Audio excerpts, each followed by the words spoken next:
فلربي كل حمد جل أن يسوره العاد إذ حبانا بوجود المصطفى الهادي محمد. اللهم صل وسلم على سيدنا محمد صلاة نكون بها محبوبين لك ومحبوبين له. Amma ba'du. Hadirin yang dimuliakan Allah Subhanahu wa taala, para habaib, para alimul ulama, para kiai, khususnya keluarga besar dari Al-Habib Muhammad Al-Jufri, dan semua sesepuh para habaib yang lainnya yang enggak bisa saya sebutkan namanya satu persatu, para asatid utamanya.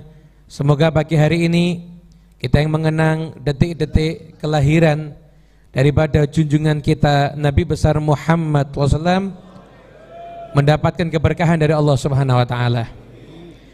Nabi Muhammad SAW adalah manusia yang memang zatnya itu mulia. Hingga kalau Anda perhatikan yang ada dalam kitab Maulid Simtud Duror, berulang kali Habib Ali bin Muhammad Al-Habsyi menyatakan hadhihi dzatihi syarifah, dzati syarifah. Kenapa? Karena kemuliaannya itu kemuliaan dzati, zatnya yang mulia. Kalau kita ini mulia karena kemuliaan sebab. Kita ini umat akhir zaman mulia, kenapa? Karena kemuliaan sebab. Bi akramir rusli kunna akramal umami. Rasulnya kita rasul yang termulia, maka kita pun juga menjadi umat yang termulia. Nabi Muhammad enggak, zatnya yang mulia. Itulah hikmahnya. Kenapa Nabi Muhammad tidak dilahirkan di bulan Dzulhijjah? Padahal ketika itu orang Arab menghormati Dzulhijjah, bulan haji, atau di bulan Rajab, bulan haram yang orang gak mau perang di saat itu, atau di bulan Ramadan. Kenapa Nabi Muhammad dipilihkan lahirnya oleh Allah ada di bulan bulan Rabiul Awal? Rabiul Awal itu gak punya nilai. Di masa itu gak ada orang mengenang Rabiul Awal kecuali setelah lahirnya Nabi Muhammad SAW. Kenapa? Agar kita sadar kelahiran Nabi itu mulia bukan karena Rajab. Kalau Nabi lahir di bulan Rajab, orang anggap Rajab makanya mulia karena Rajabnya. Enggak, Rabi yang enggak mulia ini karena di situ dilahirkan Nabi Muhammad, maka Rabiul Awal menjadi hari yang mulia. Kenapa hari Senin? Kenapa bukan di hari Jumat, hari rayanya orang Islam? Hari Sabtu diagungkan sama orang Yahudi, hari Ahad diagungkan sama pengikutnya Nabi Isa alaihissalam. Kenapa dibuat di hari Senin? Biar orang tahu Senin aslinya nggak mulia, tapi Senin menjadi mulia karena di situ dilahirkan Nabi Muhammad SAW. Karena itu zat yang mulia ini lahir pada saat-saat semacam ini. Ada beberapa riwayat yang mengatakan Nabi Muhammad, memang ada riwayat yang mengatakan tanggal 9 Rabiul Awal, tapi juga nggak kalah masyhurnya riwayat yang mengatakan kelahiran Nabi tanggal 12 Rabiul Awal. Sebenarnya nggak penting ada diskusi tentang itu, yang penting dimanapun juga, saat apapun juga, mengenang Nabi Muhammad adalah satu kebaikan dan satu keindahan. Itu yang harus kita sepakati bersama. Dan Nabi Muhammad SAW itu kalau kita mau bercerita tentang kelahiran Nabi, tentang manusia yang sangat istimewa ini, kita lihat Al-Quran itu menceritakan kelahiran orang-orang hebat. Al-Quran menceritakan kelahiran Nabi Musa, diceritakan dalam Al-Quran. Bagaimana ibu yang Nabi Musa di bawah tekanan ketika itu akhirnya melahirkan anak, dan anaknya kemudian diperintahkan untuk diletakkan di peti, kemudian dilemparkan ke laut. Nabi Musa alaihissalam. Kelahiran Nabi Isa, Siti Maryam yang ketika itu dituduh macam-macam, beliau bersandar di pohon kurma, dan pohon kurma itu, pohon kurma kan kokohnya luar biasa. Wa huzzi ilaiki bijid'in nakhlati tusaqit alaiki rutaban janiyya. Kalau kamu goyangkan aja dikit itu daripada pohon kurma itu, nanti akan jatuh itu kurma-kurmanya. Lahir Nabi Isa. Bahkan gak cuma Nabi Isa, Siti Maryam itu kelahirannya diceritakan. Imran punya istri namanya Hannah. Hannah ini nazar, udah hamil. Saya nazar, ini anak saya akan mengabdi sama Allah. Saya sebagai orang tuanya, saya gugurkan hak saya. Ini anak saya biar ngabdi terus sama Allah. Lahir ternyata perempuan. Biasa setengah protes sama Allah. Walaisa dzakaru kal untha, ya Allah. Enggak laki enggak sama dengan perempuan untuk ibadah. Perempuan nggak bisa maksimal. Tapi Allah menjawab, walaysa dzakaru kal untha. Betul, memang laki nggak kayak perempuan, tapi anak perempuanmu yang ini di tafsirnya itu akan mengalahkan banyak orang laki-laki. Itu Siti Maryam, dan akhirnya menjadi ahli ibadah dan memiliki anak yaitu Nabi Isa alaihissalam. Kalau Nabi Musa, Nabi Isa, Siti Maryam diceritakan detail dalam Al-Quran, maka merupakan satu ajaran Al-Quran untuk kita ini mengenang Nabi Muhammad SAW. Bagaimana detik-detik kelahiran Nabi, bagaimana istimewanya kelahirannya Rasulullah SAW. Nabi Muhammad itu lahir 50 hari setelah akan datang serbuan pasukan gajah. Abraha itu datang bawa pasukan gajah. Tidak usah bayangkan, nggak ada yang bisa ngelawan kalau pasukannya gajah. Ibarat zaman sekarang pasukan bawa tank begitu semuanya. Tapi kalau Allah yang punya mau, siapa yang bisa menghalangi maunya Allah? Abdul Muthalib datang ketika Abraha pasukannya ngambil ternak-ternak milik orang-orang Quraisy ketika itu, maka Abdul Muthalib sendirian mendatangi Abraha di tengah pasukan yang luar biasa. Setelah itu Abraha dari saking hebohnya dan kedatangan Abdul Muthalib sampai beliau gugup, harusnya raja di singgasana duduk di bawah berdua sama Abdul Muthalib ketika itu. Raja Abraha duduk berdua, harusnya dia duduk di singgasana. Lihat Abdul Muthalib sungkan, dia duduk di bawah kakinya Rasulullah. Ya, Rasul datang, unta saya diambil, saya mau bawa balik unta saya. Oh, kamu gak membela Ka'bah? Unta itu pemiliknya aku, Ka'bah pemiliknya Allah. Kalau kamu ganggu Ka'bah, kamu akan berhadapan dengan yang punya. Silahkan aja kalau kamu berani. Dikembalikan untanya, Abdul Muthalib bawa masyarakat untuk mengungsi ketika itu. Maka ketika Abraha udah mendekati dan sampai di Wadi Nu'air, maka turunlah ketika itu burung ababil. Satu burung bawa 3 batu di paruhnya dan di 2 cakarnya. Dan satu batu itu begitu dilepaskan pas pada bagian tengah dari kepala ini dan langsung nembus sampai ke bawah. Semuanya itu mati karena batu itu. Yang nggak mati karena batu itu cuma satu, Abrahanya. Abraha nggak kena batunya. Kenapa? Karena yang kena batu matinya langsung. Abraha sama Allah dibuat matinya nggak langsung. Abraha nggak kena batunya tapi kena radiasinya. Sampai akhirnya kulitnya itu ngelupas sampai dia kelihatan jantungnya sendiri berdetak. Setelah itu baru mati. Macam-macam dengan Ka'bah, macam-macam dengan syiarnya Allah Subhanahu wa taala. 50 hari setelah itu di tempat yang sunyi, kurang lebih jarak rumahnya itu 200 meter dari Ka'bah. Ketika kita mengenang ini, istihdharkan, hadirkan bagaimana suasana ketika itu. Bersama dengan Siti Aminah ada 4 orang wanita, Fatimah, kemudian Ummu Aiman, Thuwaibah, dan Syafa'. Itu membantu detik-detik kelahirannya Nabi Muhammad. Aminah berulang kali mengatakan, janinku ini lain daripada yang lain. Aku hamil, aku dengar orang kalau hamil berat, susah, capek. Aku nggak ngerasakan itu, nggak pernah ini.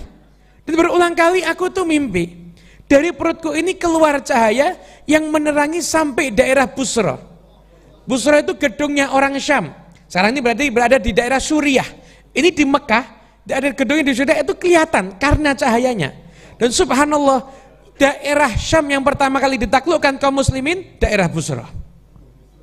Isyarah daripada mimpinya Siti Aminah. Isyarah. Ketika itu kelihatan, Busra itu kelihatan, nyata. Maka ketika prosesi kelahiran Nabi Muhammad SAW, Rasul ketika itu dalam proses akan dilahirkan, maka betapa mudah prosesi kelahiran tersebut.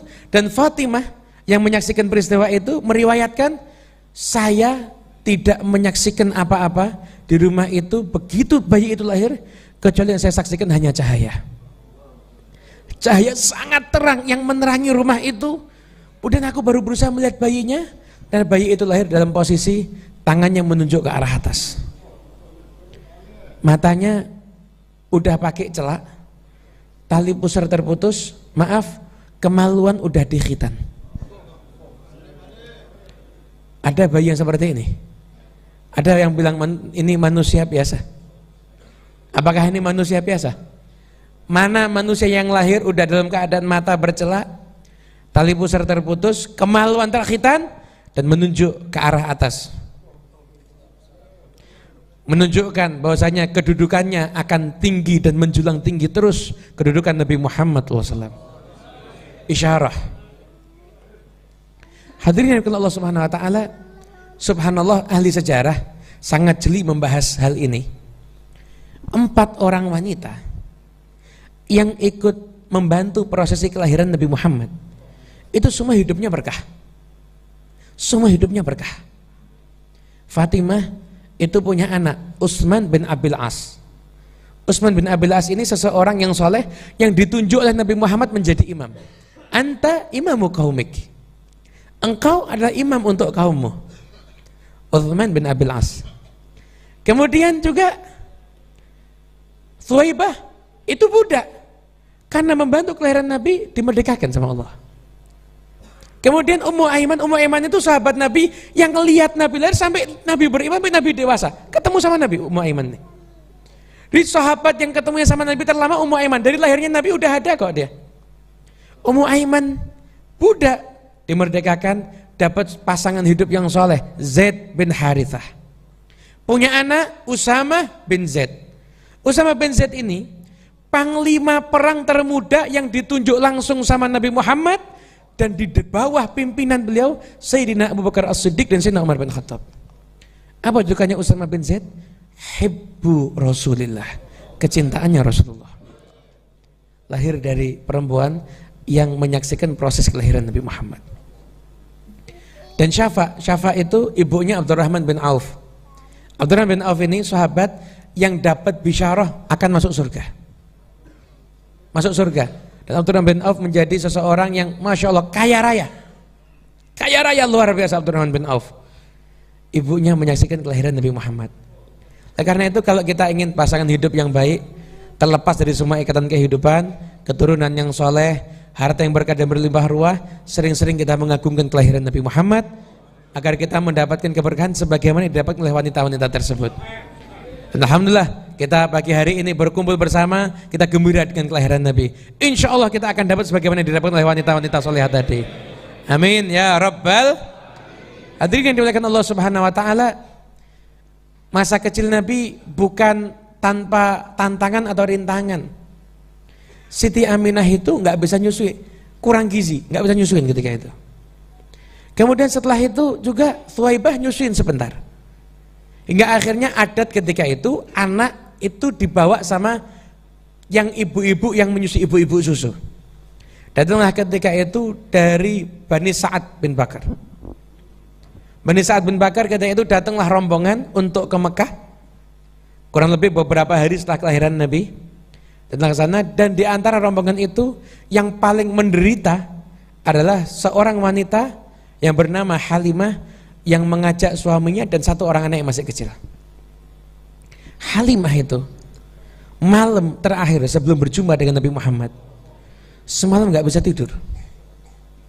Halimah itu udah nggak ada yang dimakan, nyusui anaknya nggak bisa, udah nggak keluar lagi air susunya.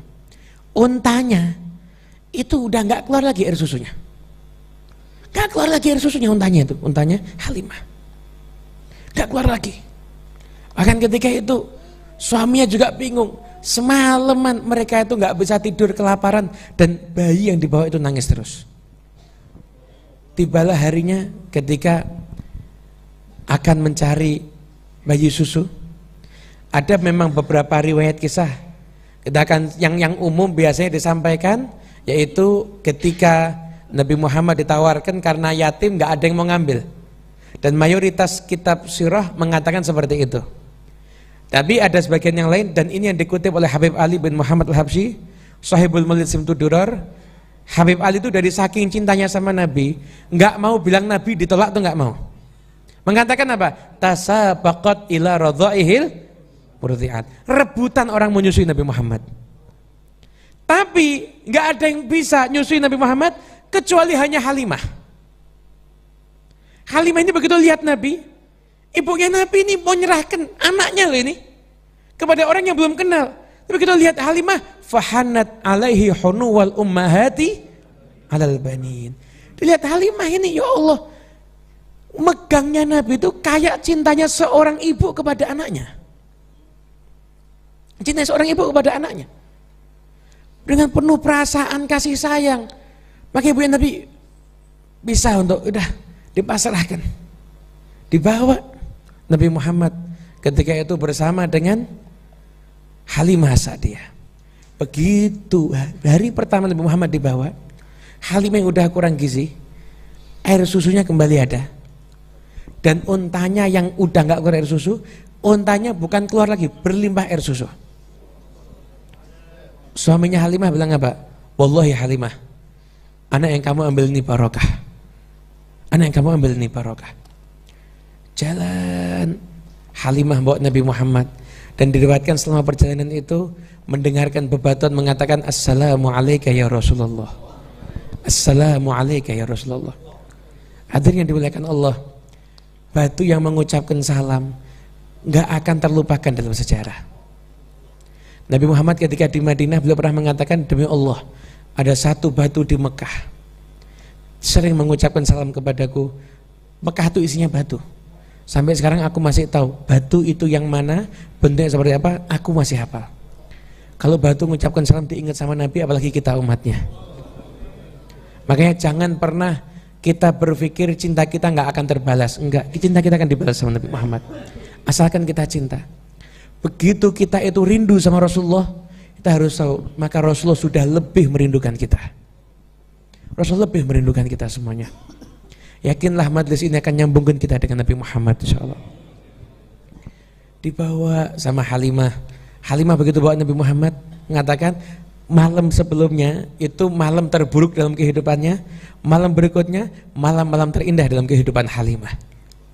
Nggak pernah ada susah di rumahnya, nggak pernah ada sedih di rumahnya, nggak pernah ada hal yang nggak enak di rumahnya. Halimah itu berangkat, untanya paling belakang, udah paling lemah, pulang untanya paling depan, untanya paling depan. Faqad atat wa syarifuha wa atanuha dha'ifatan wa rajat wa huma lidawabil qafilati. Berangkatnya lemah, dha'ifatan, lemah ini dua-duanya. Pulangnya lidawabil qafilati asbiqat, dibalap semuanya itu. Sampai orang-orang yang dibalap sama Halimah mengatakan apa? Halimah, ini ontanya beli lagi di Mekah? Enggak, ini yang sama kayak yang kemarin. Kok beda? Kemarin lambat, kok sekarang cepet? Sekarang cepet ini unta kamu. Saya juga nggak tahu kenapa ini. Cepet sampai di rumah Halimah. Begitu Nabi Muhammad di rumah Halimah, hari-hari di rumah Halimah tidak pernah ada susah di situ. Daerah Bani Bakar itu diriwayatkan, itu daerah paling gersang yang pernah ada. Nggak ada daerah lebih gersang dibanding itu, nggak ada. Daerah yang paling gersang itu daerah situ. Ini ternaknya Halimah, kambing-kambingnya, untanya gemuk semuanya. Daerah gersang. Sampai-sampai tetangga-tetangganya bilang apa? Kalau kamu itu mau gembalakan hewan ternak, kambingmu, untamu, taruh tempatnya yang sama kayak tempatnya Halimah. Itu tempatnya Halimah gemuk, tempat kamu kurus semuanya. Bingung, dikembalikan tempat yang sama, ternyata nggak tambah gemuk, tetap. Memang bukan tempatnya, karena yang berada dengan Halimah adalah manusia termulia. Manusia yang setiap nafasnya mendapatkan pandangan dari Allah Subhanahu wa taala. Manusia yang paling dicintai oleh Allah. Manusia yang berkatnya Allah akan memuliakan siapapun, dan karenanya pula siapapun yang sul adab Allah juga akan menghinakannya. Manusia yang bernama Muhammad Rasulullah SAW. Karena Nabi Muhammad. Halimah umur 2 tahun Rasulullah SAW. Halimah masih senang, tapi udah harus bawa pulang, bilang sama ibunya Nabi, di Mekah banyak wabah penyakit, saya ambil lagi aja. Dibawa kembali, baru sebentar terjadilah proses pembelahan dada.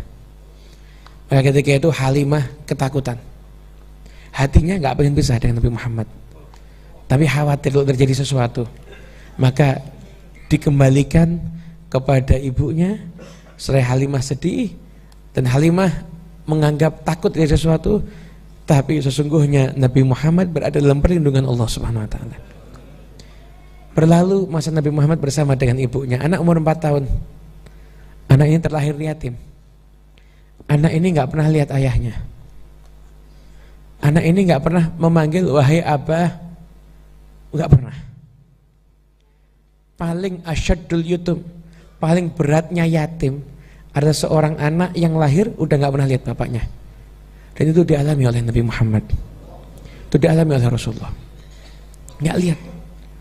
Umur 6 tahun ketika itu dibawa Nabi Muhammad SAW oleh ibunya, ayo kita ziarah ke makam ayahmu, kita kunjungi saudara ayahmu yang ada di Madinah.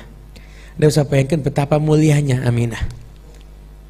Suaminya udah nggak ada, perjalanan 500 km ditempuh mau menjalin silaturahmi dengan saudara-saudara suaminya, padahal suaminya udah meninggal dunia.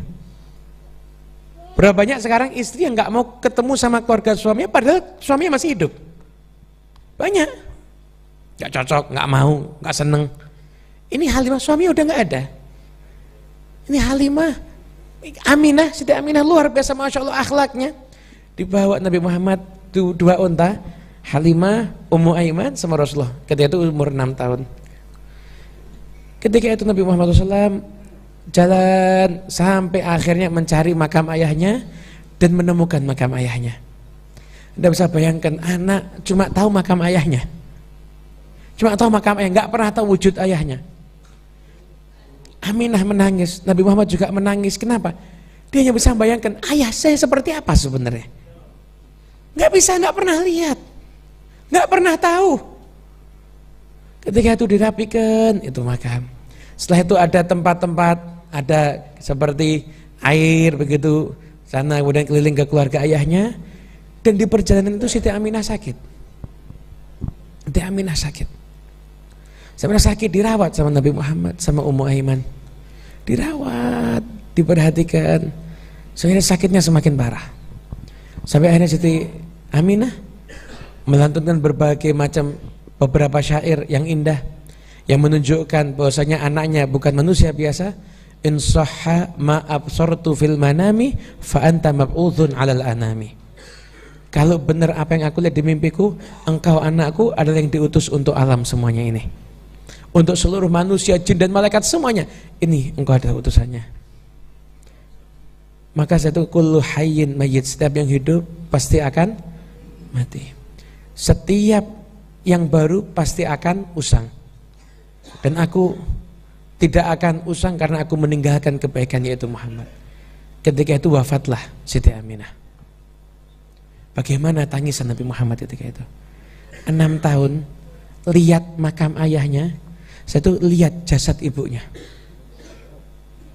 Ketika itu hadirin yang dikasihi Allah Subhanahu wa taala, Nabi Muhammad dan Ummu Aiman menggali tanah untuk makam ibunya sendiri. Digali tanah untuk makam ibunya sendiri. Kemudian setelah itu ketika Ummu Aiman akan memasukkan jasad daripada Siti Aminah, Ummu Aiman mengatakan, Muhammad jangan lihat deh. Kau jangan lihat. Ini ibumu. Jangan lihat. Karena takut Nabi Muhammad itu nggak kuat. Dibawa sama Ummu Aiman, dikuburkan, ditutup sendiri, diuruk sendiri jasad ibunya. Anak kecil umur 6 tahun. Umur 6 tahun. Kita lihat mungkin ada anak kecil umur 6 tahun yatim banyak, tapi yang gali kuburan untuk bapaknya nggak ada. Gali kuburan untuk ibunya nggak ada. Ini anak kecil ditinggal wafat, perasaan seperti itu harus gali makam untuk ibunya sendiri dengan alat yang sederhana ketika itu. Perjuangan luar biasa. Ditaruh, setelah itu ada di makam itu, setelah itu ditutupkan. Dan setiap Nabi Muhammad SAW itu ziarah, itu hadis, dalam hadis dikatakan apa? Fabaka wa abka haulah.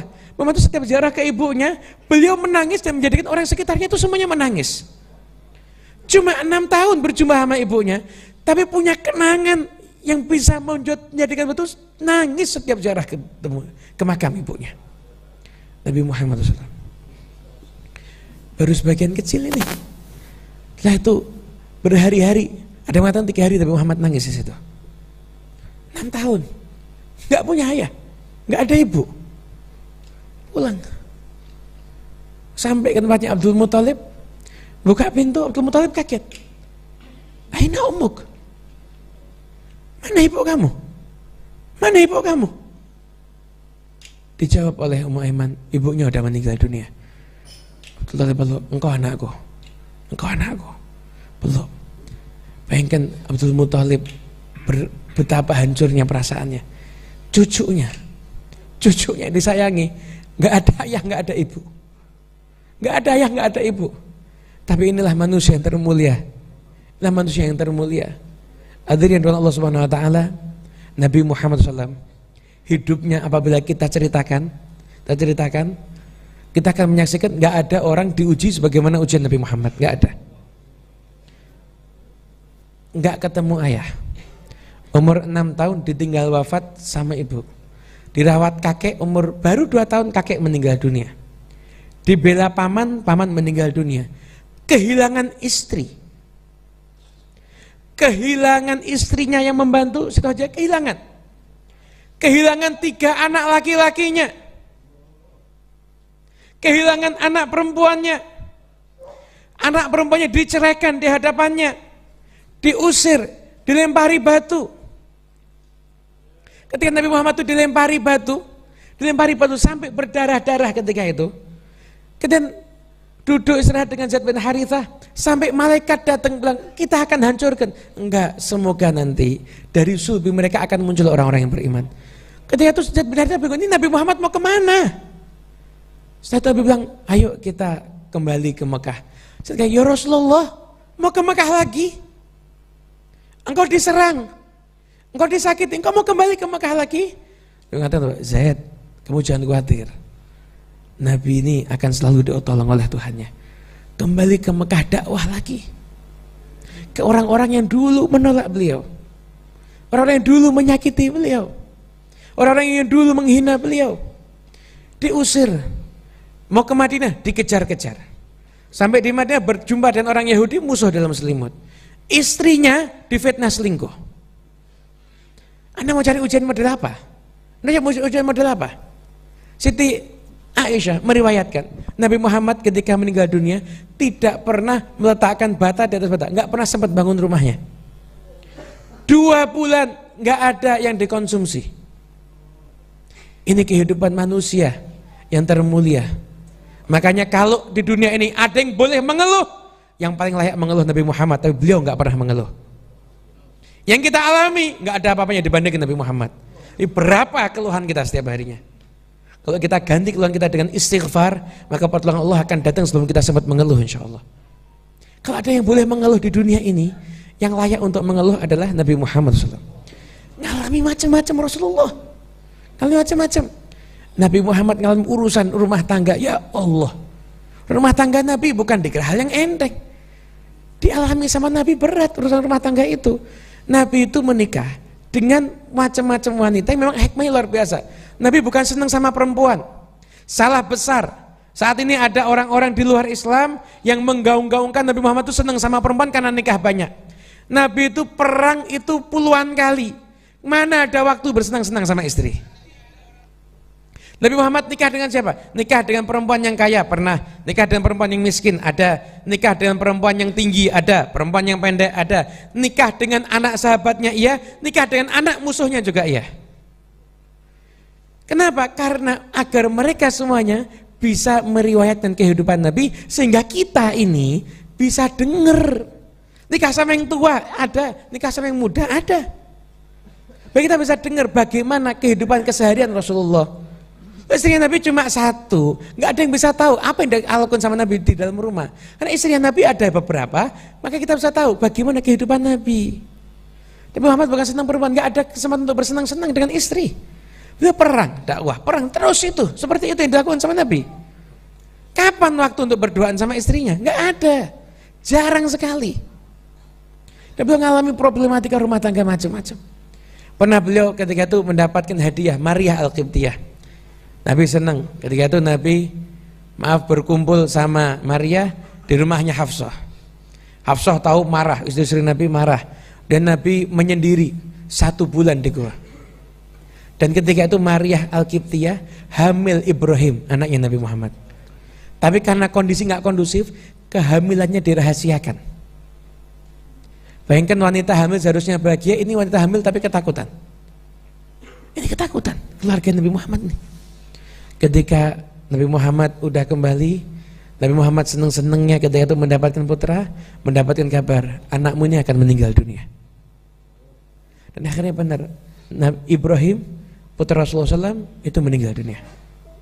Nabi mengatakan, Nabi Ibrahim, air mataku menetes, hatiku bersedih, namun aku tidak akan mengucapkan apapun juga kecuali yang mendatangkan keridhaan Allah Subhanahu wa taala. Hadirin yang Allah Subhanahu wa taala, kalau memang ada di dunia harus mengeluh, maka yang paling layak mengeluh adalah Nabi Muhammad SAW. Oleh karena itu, insya Allah majlis yang ada di kesempatan kali ini bisa menyebabkan kita semakin dekat dengan Nabi. Alhamdulillah di masjid ini akan dibangun untuk tahfidz, dan memang saat ini yang harus memegang tahfidz itu adalah orang yang mencintai Nabi Muhammad. Biar Al-Quran itu akan sinkron apabila disatukan dengan kecintaan kepada Rasulullah SAW. Semoga Allah turunkan berkah di majlis pada malam hari ini. Allah sambungkan hati kita dengan Rasulullah, dan Allah jadikan kita semuanya menjadi umat yang dicintai Nabi Muhammad. Semoga kita dipandang oleh Nabi Muhammad dan kita bisa memandang Nabi Muhammad. Semoga Nabi Muhammad cinta kepada kita semuanya, Nabi Muhammad membela kita semuanya, dan insya Allah tidak sedikit pun dalam hati kita terputus dengan Nabi Muhammad. Allah jadikan idola kita Nabi Muhammad, jadikan cinta kita Nabi Muhammad, dan Allah selalu sambungkan kita dengan Nabi Muhammad SAW. Amin ya rabbal alamin. Wa'afu minkum. Wassalamualaikum warahmatullahi wabarakatuh.